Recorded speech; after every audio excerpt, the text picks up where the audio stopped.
शिव है भी और नहीं भी है, वह बहुत विशाल है और निम्न भी है, वह बहुत सुंदर हैं और विभत्स्य भी हैं। सनातन धर्म में देवों के देव महादेव शिव शंकर स्वयंभू का सबसे बड़ा महत्व है। सनातन धर्म में सावन का महीना न सिर्फ धार्मिक आस्था से जुड़ा है, बल्कि इसके पीछे गहरा विज्ञान है। सावन मास से तीनों लोकों में परिवर्तन होता है। एक तरह से पृथ्वी का पुनर्जीवन शुरू होता है। करोड़ों लोग शिव जी को इस संसार का पालनहार मानते हैं, तो कई शिव के पीछे के विज्ञान को जानने की जिज्ञासा रखते हैं। आज हम आपको सद्गुरु जग्गी वासुदेव के अनुसार बताए शिव के स्वरूप और शिव के विज्ञान के बारे में जानेंगे। हिंदू धर्म के अलावा कई समुदाय के लोग शिव को मानते हैं। शिव को आप किसी धर्म, जाति, पंथ तक सीमित नहीं रख सकते, क्योंकि शिव खुद असीमित और असाधारण हैं। ना तो शिव का कोई आरंभ है और ना ही कोई अंत है, जैसे ब्रह्मांड। बहुत से लोग शिव को जानना चाहते हैं, समझना चाहते हैं, क्या शिव कोई आकृति हैं या निरंकार हैं? वो ईश्वर हैं या मनुष्य रूपी देवता हैं? शिव क्या हैं, कौन हैं, उनकी उत्पत्ति कैसे हुई? यह सारे सवाल एक शिव भक्त के चित्त में विचरण करते हैं। ऐसा कहा जाता है कि जो व्यक्ति यह दावा करे कि उसने यह समझ लिया है कि शिव क्या है और कौन है, तो इसका अर्थ यह है कि या तो वह झूठ बोल रहा है या उसे अभी भी इसका ज्ञान नहीं है। शिव को समझा नहीं जा सकता। महादेव के बारे में सद्गुरु जग्गी वासुदेव क्या कहते हैं? सद्गुरु कहते हैं कि जब हम शिव कहते हैं तो इसके दो मूलभूत पहलू हैं जिनका हम उल्लेख कर रहे हैं। शिव शब्द का शाब्दिक अर्थ है जो नहीं है। आज आधुनिक विज्ञान हमें यह साबित कर रहा है कि सब कुछ नहीं से आता है और वापस कुछ भी नहीं जाता है। अस्तित्व का आधार और ब्रह्मांड का मौलिक गुण विशाल शून्य है। आकाश गंगाएं तो बस एक छोटी सी घटना है, एक छिड़का। बाकी सब विशाल खाली स्थान है जिसे शिव कहा जाता है। यही वह गर्भ है जिससे सब कुछ पैदा होता है और वह विस्मरण है जिसमें सब कुछ वापस चूसा जाता है। सब कुछ शिव से आता है और शिव में वापस चला जाता है। शिव शब्द का शाब्दिक अर्थ है जो नहीं है।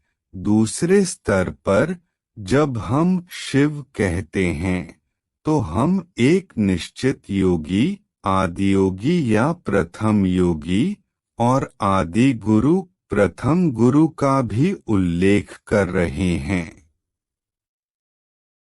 तो शिव को एक अस्तित्व के रूप में नहीं, बल्कि एक गैर के रूप में वर्णित किया गया है। शिव को प्रकाश के रूप में नहीं, बल्कि अंधकार के रूप में वर्णित किया गया है। मानवता प्रकाश की स्तुति करने के बारे में केवल दृश्य तंत्र की प्रकृति के कारण चली गई है, जो वे ले जाते हैं। अन्यथा केवल एक चीज जो हमेशा रहती है, वह है अंधेरा। प्रकाश इस अर्थ में एक सीमित घटना है कि प्रकाश का कोई भी स्रोत, चाहे वह प्रकाश बल्ब हो या सूर्य, अंततः प्रकाश देने की अपनी क्षमता खो देगा। प्रकाश शाश्वत नहीं है। यह हमेशा एक सीमित संभावना होती है क्योंकि ऐसा होता है और यह समाप्त हो जाता है। अंधकार प्रकाश से कहीं अधिक बड़ी संभावना है। कुछ भी जलने की जरूरत नहीं है। यह हमेशा है, यह शाश्वत है।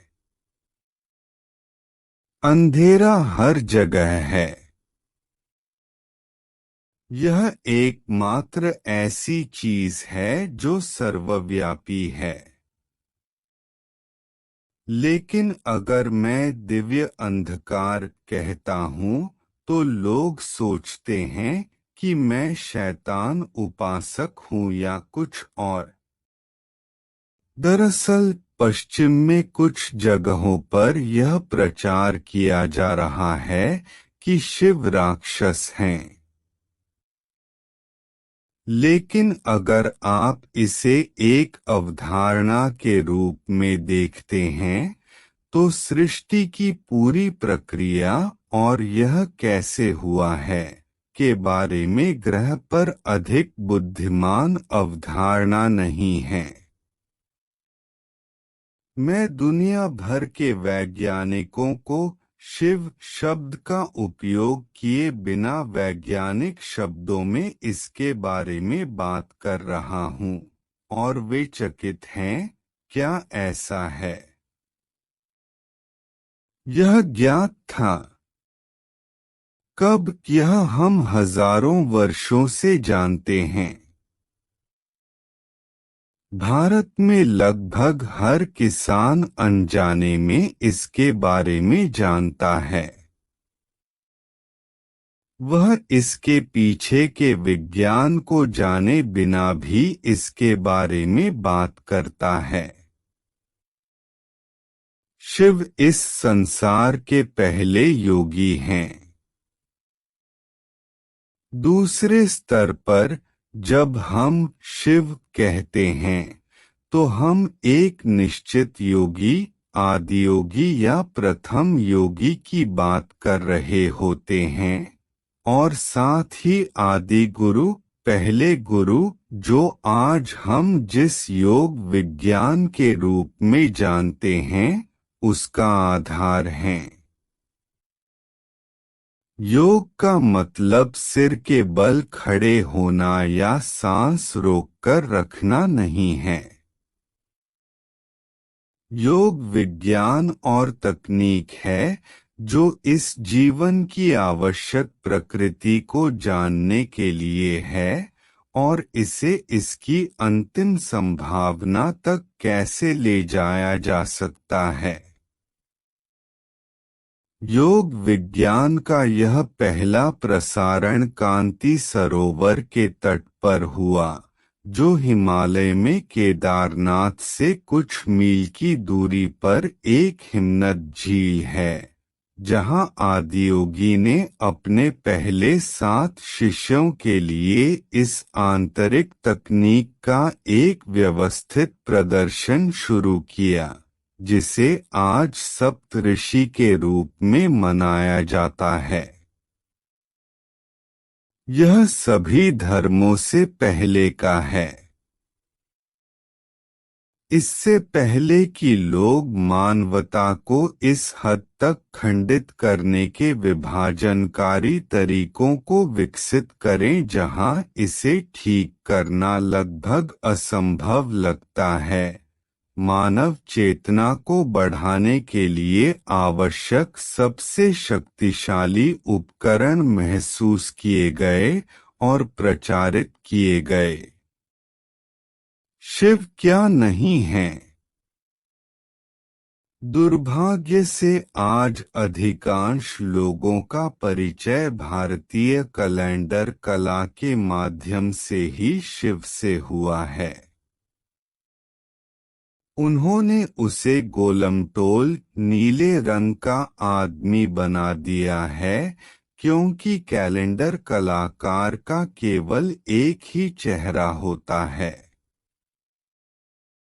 कृष्ण को मांगोगे तो हाथ में बांसुरी रख देंगे, राम को मांगोगे तो हाथ में धनुष रख देंगे।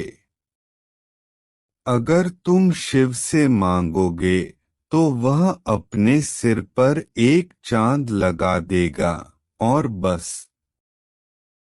हर बार जब मैं इन कैलेंडरों को देखता हूँ तो मैं हमेशा एक चित्रकार के सामने कभी नहीं बैठने का फैसला करता हूँ। तस्वीरें ठीक हैं, वे आपको वैसे ही पकड़ लेती हैं जैसे आप हैं। अगर आप शैतान की तरह दिखते हैं तो आप शैतान की तरह दिखते हैं। शिव जैसा योगी गोलमटोल क्यों दिखेगा? यदि आप उसे पतला दिखाते हैं तो ठीक है, लेकिन एक गोलमटोलगाल शिव वह कैसा है? शिव ईश्वर हैं या इंसान? योगिक संस्कृति में शिव को भगवान के रूप में नहीं देखा जाता है। वह एक ऐसे प्राणी थे जो इस भूमि पर चले थे और हिमालय क्षेत्र में रहते थे। योग परंपराओं के स्रोत के रूप में मानव चेतना के निर्माण में उनके योगदान की अनदेखी नहीं की जानी चाहिए। शिव क्या हैं? कुछ लोगों के लिए यह समझना बहुत मुश्किल है कि शिव क्या है। शिव कोई आकृति नहीं है। शिव सबसे सुंदर हैं और वीभत्स्य भी हैं। वो हैं भी और नहीं भी हैं। शिव कल्पना भी हैं और वास्तविकता भी हैं। शिव सब कुछ हैं और कुछ भी नहीं भी हैं।